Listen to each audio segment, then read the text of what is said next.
Hola, soy Virginia Vallejo y les doy la bienvenida a mi canal YouTube Virginia Vallejo Official. Este es el tercer y el último video dedicado a la conmemoración de los 40 años de la Corte Suprema de Justicia y cómo lo viví antes, durante y después. Como ustedes recuerdan, en el primer video yo relaté, describí en detalle cómo había sido mi reunión en la Hacienda Nápoles de Pablo Escobar con él y con Iván Marino Ospina del M-19 y cómo había visto salir a Álvaro Fayad, el otro jefe del M-19, cuando yo llegaba, él salía.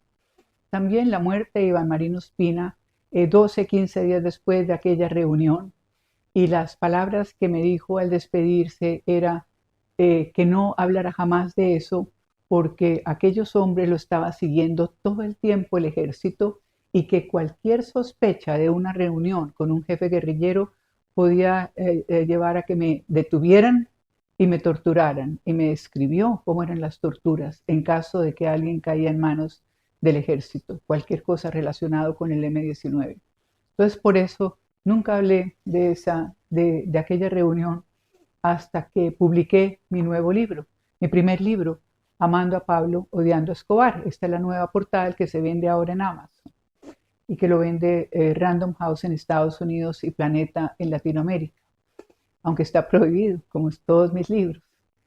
En el segundo video cuento qué estaba haciendo yo en la primera semana de noviembre.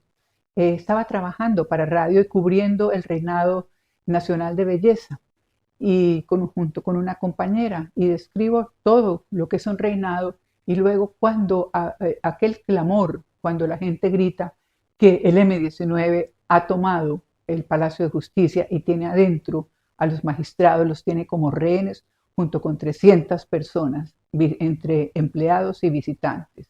Luego describo todo ese holocausto y al final digo que voy a cambiar mi teléfono, no volveré a ver nunca más a Pablo Escobar porque he dejado de amar. Pero lo volví a ver y de eso se trata el tercer video. Mi compañera y yo regresamos del trabajo a Bogotá el 12 de noviembre de este año, pero al día siguiente, el 13 de noviembre de 1985, ocurre una tragedia 1000 veces más grande que lo de la toma del Palacio de Justicia, que ha dejado ya más de 100 muertos. No solamente los 100 muertos, sino también el holocausto de todo lo que era el sistema judicial en Colombia en aquella época. El 13 de noviembre, un volcán en el departamento de Tolima, donde está Armero, una ciudad muy próspera, cafetera y arrocera, y estalla un volcán muy cerca, y luego cae esa cantidad de lava, de escombro, de fango, y hincha el río Lagunilla, que se vuelve ahora kilómetros de anchura, y arrasa con toda esa cantidad de agua, esa tromba, y aplasta, cubre completamente en la medianoche a toda esa ciudad y mueren en los siguientes días 25.000 personas. Obviamente quedamos todos deshechos, ¿verdad? Cuando ustedes que son muy jóvenes, que tienen menos de 50 años, seguramente no han visto esas imágenes, pero las personas mayores de 50 recordaremos siempre ese horror. La niña, yo empiezo el siguiente capítulo narrando la niña Omaira Sánchez, que es una adolescente que estaba enterrada en fango y que se está agonizando delante de las cámaras de todo el mundo y se convierte en el símbolo de la tragedia de Armero. Y la niña muere es imposible sacarla porque está completamente cubierto de fango y parece que tiene las piernitas atascadas dentro de algunos escombros y es imposible sacarla. Iba muriendo lentamente. Es unas escenas desgarradoras. En los siguientes días yo estoy deshecha, entro en un estado, algo así, yo diría depresivo, no quería saber nada de nada. Pensaba que una maldición había caído sobre nuestro pobre país y pienso que nunca más volvería a ver a Pablo Escobar. En los siguientes meses no sé qué va a ser de mi vida y de mi trabajo ni nada. Y unos 3 meses después Una amiga mía me invita a su casa en las Islas del Rosario. Ella tiene aquí una casa muy bonita y allá hay muchas islas donde gente muy rica han construido casas. Y uno de esos días me lleva a conocer el acuario. Y el acuario, el director era Rafael Vieira, un ecólogo muy conocido, un hombre de una gran belleza, igualito a Christopherson, un actor de aquella época que ya no existe, pero era igualito, así con rulitos rubios, lindísimo. Y cuando nos vimos, la primera vez creo que nos enamoramos a primer vista, Rafa y yo. Yo había sufrido tanto en los últimos meses que cuando vi a Rafa y ese amor, ese flechazo es la palabra, pues cambió en ese momento el ánimo en el que estaba sumergida durante bastante tiempo. Me quedo viviendo con Rafa y, me enseña todo lo que tiene que ver con los peces. Ha pasado mucho tiempo en África, hablamos de los animales, empiezo a conocer todos los tipos de los peces tropicales, estudio libritos, ya sé los nombres de todos los nombres en español, en inglés e incluso en latín, puede detectarlos a todos. Parece que yo quisiera dedicarme el resto de mi vida a estudiar los peces. Pablo me ha enseñado obviamente a bucear, nado muchísimo. Cada vez practico primero con snorkel y con la máscara y después me empieza a scuba diving, a bucear todo. Es la primera vez que veo bucear de esa manera con tanques, la riqueza del mar, los arrecifes, la cantidad de peces, todo de una gran belleza en aquella época. Yo no sé si existe hoy en día esa riqueza, porque en Colombia era muy frecuente que la gente pescara con dinamita para que fuera rápido, con dinamita. Y la gente ignorante prefiera el presente y no el presente no de sus hijos. Y por eso no sé si hoy en día existe esa belleza que yo pude descubrir cuando estaba practicando buceo con Rafa. Nos visita mucha gente que viene a Cartagena, viene a conocer el acuario. En ese momento están haciendo una película de García Márquez con Ornella Muti y el director, un hombre muy famoso, que elogia mi aspecto porque pues en esa época no hacía sino broncear y nadar. Obviamente me veía muy bien. Eh, iba, iba cantidad de gentes a visitarnos. El hijo, por ejemplo, de Cousteau, y mucha gente de la alta sociedad de Bogotá, de Medellín, de Cali, obviamente de Cartagena. Nos visitamos, Rafa y yo a veces íbamos a Cartagena, pasábamos unos días en Cartagena donde su mamá tenía un apartamento y bueno, éramos increíblemente felices. Más o menos cada 3 semanas iba a Bogotá a ver a mi mamá, pagar los servicios, ver el correo, en fin. Un día llego a Bogotá, veo el correo, veo de pronto un sobre de Manila, digo, ¿qué será eso? Y cuando los abro, quedo lívida. Eran dos fotografías de 16 personas torturadas de la manera más impresionante, obviamente muertos. Les habían arrancado los ojos, les habían arrancado los genitales, estaban completamente quemados, como les hubieran arrancado la piel.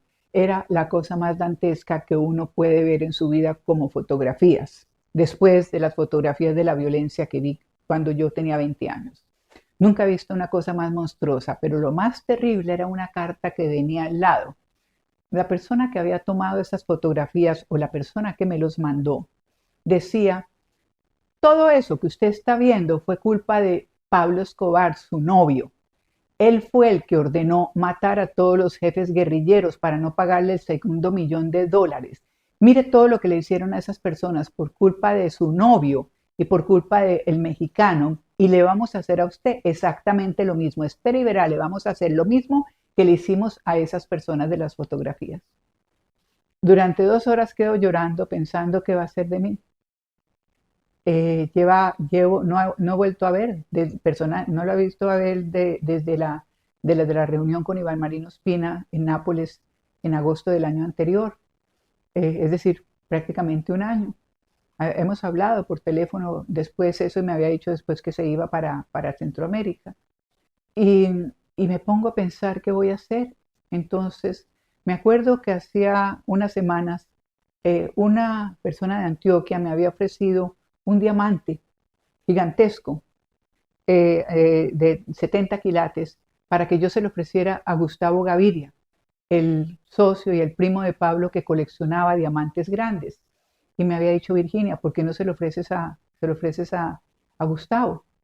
Y te ofrezco el 10%, vale $1.000.000 y te doy $100.000 si lo vendes.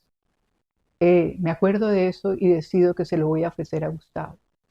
Y como ahora vivo en Cartagena y parece que la persona que me mandó esas fotografías, obviamente, conoce mi dirección, llamo a mi amiga Susanita que trabaja en Finca Raíz y le digo que empiece a ofrecer mi apartamento porque lo quiero vender. Y le dejo las llaves. Entonces decido al día siguiente, tomo un avión, le digo llamo a Gustavo, le digo que tengo que hablarlo con carácter urgente de vida o muerte y me dice que dos muchachos van a esperarme en el aeropuerto y me lleva a la oficina. Cuando llego le muestro el diamante a Gustavo, él me recibe con el mismo cariño distante de siempre, un beso en la mejilla, pero siempre muy respetuoso, un tipo muy serio, Gustavo. Le enseño el diamante y le digo, mira, ¿cómo te parece? Entonces él con su lupa empieza a examinarlo y, y dice, bueno, pues no es perfecto, no me gusta el color, es amarillento, no es ni canario ni deep flawless. Le digo, pero por amor de Dios, Gustavo, si fuera perfecto y tuviera color diamante o deep blanco puro, obviamente costaría 5 o 6 veces más. Esto cuesta solamente 1 millón. De otro color, de ese tamaño, costaría tranquilamente 5 o 6 millones. Entonces me dice, mira Virginia, no es solamente porque no me mata ese diamante, sino porque un diamante de ese tamaño y de ese valor es muy difícil venderlo en una emergencia. Yo colecciono diamantes grandes justamente para eso, en una emergencia venderlos para tener liquidez. Y le digo, oye, por amor de Dios, ustedes son billonarios, tienen más de $1.000 millones. ¿Cómo me puedes decir que tienes liquidez? Y me dice, no, Virginia, los ricos también lloran. No sabes, los ricos también lloran, Virginia.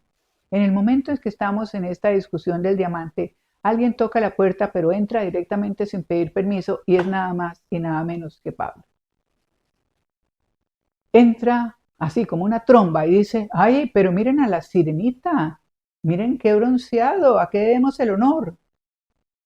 Yo no digo nada y Gustavo le dice, mira, Pablo, ella vino a ofrecerme este diamante porque ella necesita el dinero y le están ofreciendo una comisión porque ella no tiene trabajo y necesita esa plata. Entonces Pablo agarra el diamante, pero lo mira con un odio y con una rabia, como yo pensé que lo iba a tirar por la ventana, con un odio. Y le dice, pues esto no es Harry Winston, le dice a su primo, esto es una oficina de estupefacientes. Si ella necesita plata, que se entiende directamente conmigo y no con usted, hermano. Y a propósito, tenemos una cita urgentemente, tenemos que irnos ya, ya, ya, ya, ya. Bueno, entonces Gustavo se despide y me dice, nos vemos más tarde, Virginia, lamento, pero no puedo comprar el diamante. Cuando Pablo y yo quedamos solos, le tiro el sobre de Manila y le digo, mira lo que le hicieron a estas mujeres por culpa o a esas personas por culpa tuya, Pablo. Y además en esa carta dicen que me van a hacer lo mismo porque tú mandaste a matar a esos comandantes guerrilleros para no pagarte el segundo $1.000.000. Eso fue lo que hicieron, ¿verdad, Pablo? Y me dice, pero ¿qué él empieza a mirar las fotografías y los agarra con la pinza de Gustavo y empieza a mirar eso. ¿Quién es el esquizofrénico que tomó esas fotografías? ¿Quién es el que te mandó esto? Voy a mirar esto, voy a darle estas fotografías a alguien que yo conozco en el F2 para que estudie las huellas digitales de esas fotografías para ver quién las tomó. Le digo, no, Pablo, por amor de Dios, que también están las huellas digitales mías, me van a matar a mí también, por amor de Dios, no, Pablo, dámelas. No, no, no. Entonces él dice, tranquila, tranquila. Yo los voy a estudiar con calma. Ahorita no porque tengo que salir, Virginia. Yo las voy a estudiar. Yo te prometo que después las quemo. Te prometo que las quemo. Pero ahorita, mira, Virginia, yo tengo que hablar urgentemente contigo para explicarte lo que realmente ocurrió. Porque lo que dice en esa carta es una canallada impresionante. Y yo tengo que saber de dónde vino eso. Entonces, quédate por favor esta noche en Cartagena. ¿Estás casada? Yo le digo, no, no estoy casada todavía. Me dice, ah, bueno, entonces dile a tu novio o lo que sea que te dejó el avión. Te voy a poner un muchacho que te acompaña a devolver ese diamante, porque es muy peligroso que tú andes con ese diamante, te pueden matar por ese diamante. Que vas a devolverlo, le dices a la señora que a Gustavo no le gustó y que tú te regresas para Bogotá, pero en realidad te quedas en mi apartamento. El muchacho te lleva a mi apartamento, te puedes quedar aquí esta noche, tengo que hablar contigo y no te voy a tocar un pelo, pero tenemos que hablar. Muchas cosas. Me tengo que despedir, pero tranquila, devuelve el diamante y nos vemos más tarde cuando ya haya salido de esta reunión. Entonces acepto. Llamo a Rafa, le digo que me dejó el avión y voy a devolver el diamante y el muchacho me lleva al apartamento. Cuando estoy entrando al apartamento, estoy desempacando unas cosas para quedarme esa noche porque Pablo me dijo que me quedara ahí tranquilamente, que él no iba a dormir ahí, que me quedara ahí yo sola. Y estoy desempacando unas cosas y veo de pronto una cosita que brilla en el piso, era una alfombra como con lana gruesa, y veo una cosita que brilla y levanto y es una cadenita, una pulserita pero chiquitica, de oro, muy bonita. Y miro ahí y digo, no, mis muñecas muy pequeñas, muy delgaditas, casi como de una niña, y me lo prueba, pero no, definitivamente eso pertenece a una niña. Cuando Pablo entra, él se sienta y me dijo, me puedo recostar? Y yo digo, claro, recuéstete, es tu apartamento, ni más faltaba. Y yo me siento en una silla. Entonces le pregunto, ¿qué es lo que me quieres contar, Pablo? Porque antes de que me empieces a contarme, a darme explicaciones de todo lo que ha ocurrido con lo que hicieron todos los militares por culpa tuya, te quiero mostrar esto. Mira, mira, esto es una pulsera de una niña. ¿Por qué ahora te has convertido, Pablo, en un pedófilo, un pervertido? ¿Ahora quieres es las vírgenes? Esto es de una niñita, esto no es de Manuela. Tú no traes a Manuela al apartamento. ¿Qué está haciendo esta pulserita? Esto era de una de tus niñitas, ¿verdad, Pablo? Y empiezo a gritarle que es un pedófilo. Él se levanta como una fiera, empieza a zarandarme y yo, mientras tanto, le doy puños así en el pecho, gritándole, yo soy la única persona en el mundo que no tiene miedo de ti, Pablo. Si me llegas a matar, o sea, van a salir corriendo todas tus noviecitas y todas tus modelos y todas tus prostitutas, de manera que no me puedes matar. Por eso yo soy tan valiente y por eso no te tengo miedo. Y necesito saber quién fue la persona que mandó, que supo de mi reunión con Iván Marino Espina y que yo vi salir a Fayad de Nápoles ese día en agosto del año pasado. Después de darle los puñetazos, me dice, me tranquiliza, me tranquiliza, me tranquiliza, me acaricia el pelo así, me tranquiliza y me dijo, bueno, ahora sí te voy a contar todo lo que ocurre. Me doy cuenta que Pablo ahora tiene otra mirada, tiene una mirada como triste, como cansada, ha engordado, tiene las sienes ya empieza a encanecer y ya no tiene la agilidad de antes. Él saltaba para un lado y para el otro con su blue jean y con sus tenis. Esta vez camina mucho más lentamente. Y él se recuesta y entonces empieza a contarme mientras yo sigo en la silla escuchando lo que me quiere relatar. Empieza a contarme cómo todas las atrocidades que cometieron dentro del Palacio de Justicia y que se lo ha contado el mexicano, que a su vez se lo ha contado el director del B2, que le contaba todo el mexicano.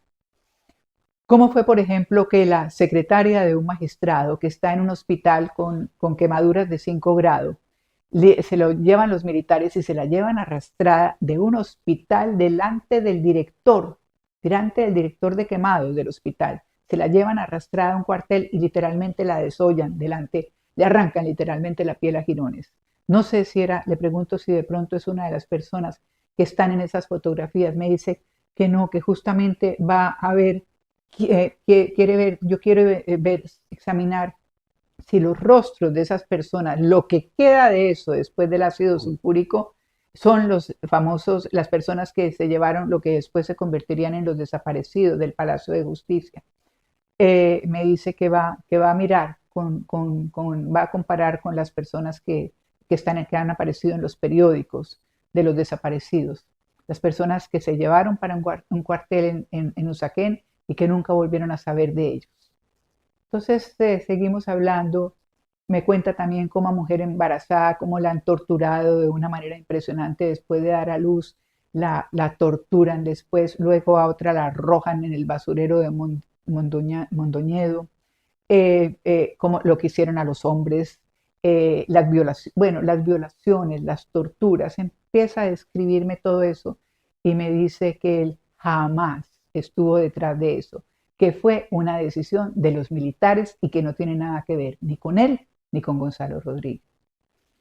Yo le pregunto entonces, ¿quién, Pablo, quién sabía en nuestra reunión en Nápoles hace un año? Me dice, solamente los muchachos que fueron a llevarte a Nápoles y los mismos muchachos que te llevaron después al aeropuerto, al hotel.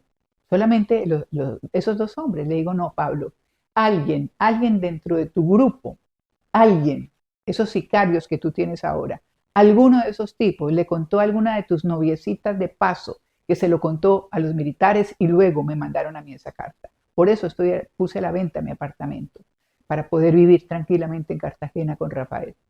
Entonces le cuento, me pregunta si yo, realmente yo vivo, que si estoy feliz ahí, le digo, sí, le digo, estoy feliz. Y entonces él me mira y me dice, no, Virginia, yo no creo a mí me parece que tú escapaste para vivir en esa isla diminuta ya tan lejos y huirte de tu carrera, dejar tu carrera, dejar tu vida social, tu trabajo frente a las cámaras, todo eso, porque querías escaparte de mí. Yo pienso que esa es la razón. Le digo, no, yo me enamoré de él, me dijo, no, Virginia, no, tú te escapaste. En el fondo tú de pronto me amas. Me quieres un poquito, Virginia. Y le digo, Pablo, yo siempre te voy a querer, porque tú fuiste el único hombre que antes fue bueno conmigo. Tú eres el único que fue bueno conmigo. Obviamente que te voy a querer siempre, pero no te amo, es distinto. Yo he sido tu mejor amiga toda la vida, tu confidente, la persona que entiende que me has contado tantas cosas que no les cuentas obviamente ni a tu esposa y muchísimo menos a tu familia y muchísimo menos a tus socios, porque nadie es feliz con el hermano. Entonces le digo, obviamente yo soy tu confidente, aunque obviamente pues no me cuentas sino una fracción de lo que realmente has hecho en tu vida. Entonces Pablo me dice, ¿por qué no? Ya que estás ahí en la isla de Rosario no haces nada fuera de nadar y bucear. ¿Por qué no escribes entonces todo lo que estoy contando de la toma del Palacio de Justicia? ¿Por qué no lo escribes, Virginia? Y también todo lo que yo te he contado, porque tú eres mi biógrafo, vas a ser mi biógrafo, ¿no? Y le digo, pues obviamente, no sé, Pablo, si yo voy a ser tu biógrafo, porque si yo llego a escribir lo que me estás contando, lo del M-19 y lo de la toma del Palacio de Justicia y los militares y las torturas, lo primero que van a hacer es matarme. Me van a torturar los mismos militares y me van a matar, de manera que para mí tendré que irme del país, dejar la isla, dejar a Rafa, dejar todo, e irme, huir literalmente, si yo llego a escribir tu historia. Me dice, sí, yo entiendo. Y al final me dice, bueno, Virginia, en el fondo es mejor que tú vivas en Cartagena que en Bogotá, porque en Bogotá pues mucha gente sabe dónde vives, mientras que en Cartagena hay una base militar, la base de la Armada, y no es tan fácil llegar a matar gente. Todas las embarcaciones están controladas por la Armada. Entonces va a ser difícil, pero es mejor que sigas viviendo allá. En el fondo me da una cierta tranquilidad que estés allá y no en Bogotá. Antes de despedirnos, le digo a Pablo, mira, Prométeme que no le vas a contar nada, lo que me estás contando a mí no se lo cuentes a nadie. No puedes confiar en nadie, Pablo, ni siquiera en tu propia familia. Tienes que tener mucho cuidado, Pablo. Tú fuiste el responsable de ese holocausto, fuiste tú. Lo sabemos tú, yo y seguramente 2 o 3 personas más. No puedes jactarse de eso. Tumbaste o provisionalmente el tratado de extradición. No te van a extraditar. Entonces, por favor, trata de enderezar un poco tu camino, Pablo, pensando por lo menos en tus hijos. Porque acuérdate que hay una maldición irlandesa que se llama The Crimes of the Father, los crímenes del padre. Los crímenes que no paga el padre los pagan los hijos o los pagan los nietos. Ten cuidado, Pablo. Por favor, no hables más de eso. Él dice que efectivamente, y luego nos despedimos. Él me dice Virginia, por favor, dame tu nuevo teléfono. Que no te voy a molestar, pero es bueno que necesito saber tu teléfono para cualquier emergencia. Dámelo que yo no te voy a molestar. Le digo, bueno, te voy a dar mi nuevo teléfono, Pablo, pero te advierto que si el día que ya me llego a casarme, nunca más volveremos a hablar. Nunca me podrás llamar, ni nunca volveremos a hablar. Ni una palabra. Y él dice, bueno, está muy bien. Entonces nos despedimos con mucho cariño. Regreso a Cartagena con un poquito más de tranquilidad, pero obviamente con el alma encogida. Luego vuelvo a ver ese año otra vez por una razón completamente distinta, nada que ver con la toma del Palacio de Justicia. Está obviamente en Amando a Pablo de Ando Escobar y en el capítulo Tarzán y Pancho Villa. Pancho Villa es el nombre del tiburón que tenía Rafael Vieira, un tiburón limón, se llamaba Pancho Villa. Entonces él se ríe y dice, increíble, tú ahora de Jane con Tarzán. Y yo le digo, sí, y tú Pancho Villa. Pancho Villa es el nombre del tiburón de Pablo, un tiburón limón que él tiene en el acuario. Y Pancho Villa es el famoso guerrillero mexicano. Y hay una fotografía famosa de Pablo con vestido de charro con el sombrero mexicano. Entonces nos reímos de eso antes de despedirnos. Y bueno, de regreso a Cartagena ya un poquito más tranquila, pero Pablo se queda obviamente con las fotografías y con la carta y con el sobre de Manila. Él promete que las va a quemar. Y bueno, volveré a ver a Pablo una vez más por otra razón completamente distinta que no tiene el caso. Y lo vuelvo a ver también 3 veces en el año siguiente, cuando ya Pablo dice que le va a poner una bomba a Rafael Vieira y que porque va contratado un etarra para enseñar a poner bombas y que las va a usar para bombardear al Estado y para su lucha contra el cartel de Cali. Y me cuenta además, aprendo después que dice que va a empezar a usar a Cuba como trampolín para meter su mercancía en los cayos de la Florida. Esas son las razones por las cuales nunca volví a ver a Pablo. No iba a arriesgar mi visa americana y estaba espantada por todas las decisiones y la guerra que venía, que era inminente. Yo traté de parar esa guerra con Gilberto Rodríguez y con el cartel de Cali, pero Gilberto dijo que Pablo, que dependía de la decisión de Pablo, y Pablo dijo que no iba a arrepentirse de nada, que iba a masacrar el cartel de Cali, que iba a empezar una guerra contra él y contra el Estado.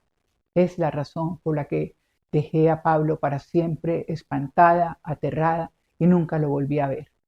Ese es el tercer video.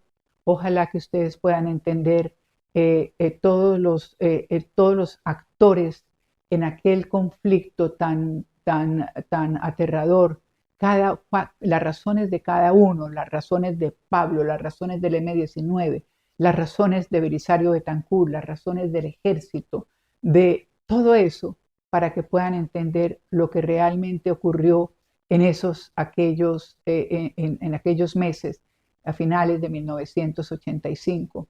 Les he contado a ustedes, y no sé si les he confesado, cómo viví yo entonces aquellos años durante y después de la toma del Palacio de Justicia, porque el nombre mío y mi testimonio lo han borrado completamente de la historia. Ahorita le creen dizque, a un sicario que dijo que Pablo le había pagado 2 millones o 1 millón o 2 millones al M-19, cuando en un libro que había sacado antes decía que eran 7 millones. O el tipo alias Marroquín, el hijo de Pablo, que ahora lo han convertido dizque, en el oráculo de Delfos. Cuando era un niñito de 7, 8, 9 años, es imposible que Pablo le hubiera contado a un niñito de 8 o 9 años que fue el responsable de una masacre de 100 personas. Imposible. Él lo sacó de mi libro. Cuando salió mi libro en 2007, porque yo recuerdo a Sebastián Marroquín mostrando mi libro, el de la portada roja, en una entrevista con Cristiana Mampur, donde decía que su padre controlaba Colombia desde los años 70. En los años 70 Pablo estaba en una cárcel de Ecuador porque lo habían cogido contrabandeando pasta de coca, 5 kilos en llantas de un carro Renault, de manera que era imposible que controlara Colombia a finales de los años 70. Es increíble cómo los periodistas no le hacen precisiones a esa familia de Pablo Escobar, cada uno de los cuales han sacado libros, primero para proteger a los narcopresidentes y también para protegerse ellos mismos, porque obviamente han sido narcotraficantes o si no lavadores. Entonces, todos los testimonios míos los han borrado, han dejado que el crimen cuenten qué fue lo que realmente ocurrió y ninguno de ellos estuvieron presentes. Primero, o no conocieron personalmente a Pablo o no estuvieron presentes en esas reuniones como la que yo describo en el primer video y en este último. Los invito entonces a que sigan en mi canal porque vamos a hablar de otras cosas muy distintas. Todo lo que está ocurriendo en este momento entre Colombia y Estados Unidos, que es una situación muy delicada y obviamente muy interesante, que se están convirtiendo global. Y también otras cosas. El siguiente video va a ser sobre la persona que yo considero la más importante de Colombia en toda su historia. Les voy a decir, en mi humilde opinión, quién es la persona más importante en la historia de Colombia. Pero eso lo dejamos para el siguiente video. Muchas gracias por escuchar esta historia, de pronto muy larga, pero era importante, era un deber para con las nuevas generaciones de colombianos. Hasta la próxima.